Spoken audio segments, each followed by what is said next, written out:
Hello मेरे ओजी subscriber. आज मैं आपको सुनाने जा रहा हूँ एक छोटे से गांव सीतापुर की कहानी। रात का समय है, चारों ओर सन्नाटा पसरा हुआ है।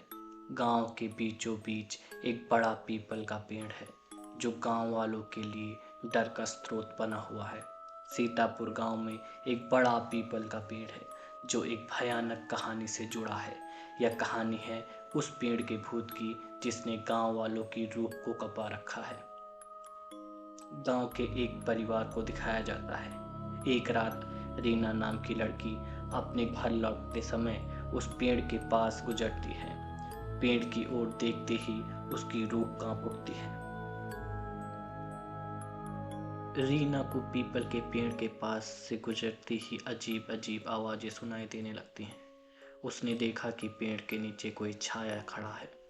रीना की जिज्ञासा उसे पेड़ के पास खींच लेती है। वह पेड़ के नीचे जाती है और अचानक ठंडी हवा का झोंका आता है। पेड़ की शाखाएं अचानक हिलने लगती हैं और रीना डर के मारे भाग जाती है।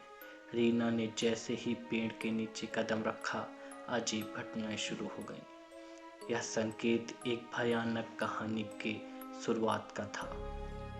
अगले दिन रीना की तबीयत खराब हो जाती है। उसे बुखार आ जाता है और अजीब अजीब सपने आने लगते हैं। सपने में वह देखती है कि पेड़ का भूत उसे अपनी चपेट में लेना चाहता है। रीना के सामने बहुत ही डरावने सपने आने लगते हैं। वह सपनों में देखती है कि पेड़ का भूत अपनी चपेट में लेता है और बहुत डराता है। रीना के दोस्त राकेश उसे अस्पताल ले जाता है, लेकिन डॉक्टर उसकी हालत को समझ नहीं पाते।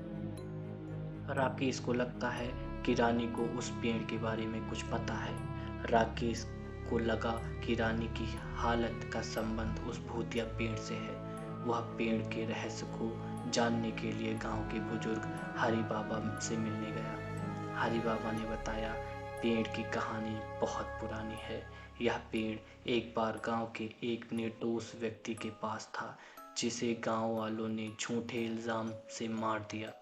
उसकी आत्मा अब इस पेड़ में कैद है और जो भी इसे छूता है वह इसकी चपेट में आ जाता है। हरि बाबा की कहानी सुनकर राकेश को एहसास हुआ कि रानी की जान खतरे में है। वह किसी भी तरह रीना को बचाने का फैसला करता है। राकेश वापस पेड़ के पास जाता है और वहाँ कुछ अजीब घटनाएं घटती हैं। अचानक पेड़ की शाखाएं हिलने लगती हैं, पत्ते गिरने लगते हैं और पेड़ के नीचे जमीन हिलने लगती है। राकेश को लगता है कि कोई अदृश्य शक्ति उसे रोकने की कोशिश कर रही है। राकेश ने जैसे ही पेड़ के पास कदम रखा, वह भी भयानक घटनाओं का शिकार हो गया। उसे भी अजीब अजीब संकेत मिलने लगे। राकेश को पता चलता है कि पेड़ से जुड़ी आत्मा अब उसकी जान के पीछे है। वह किसी भी तरह इस रहस्य को सुलझाने की कोशिश करता है, लेकिन हर बार कुछ न कुछ अजीब घट जाता है। एक रात राकेश को पेड़ के पास से बच्चे की चीखने और माताओं की रोने की आवाज़ सुनाई देती है। वह डर के मारे भागने की कोशिश करता है, लेकिन पेड़ की शाखाएं उसे जकड़ लेती हैं। राकेश को एहसास होता है कि इस भूतिया पेड़ के जंगल से कभी नहीं निकल पाएगा। कहानी का अंत रहस्यमयी रहता है। राकेश और रीना दोनों ही इस भूतिया पेड़ के जंगल में से नहीं निकल पाते। उनकी आत्माएं अब भी इस गांव में पीपल के पेड़ में भटक रही है। यह कहानी यहीं खत्म नहीं होती। इस गांव के लोग अब भी भूतिया पेड़ से डर रहे हैं। धन्यवाद।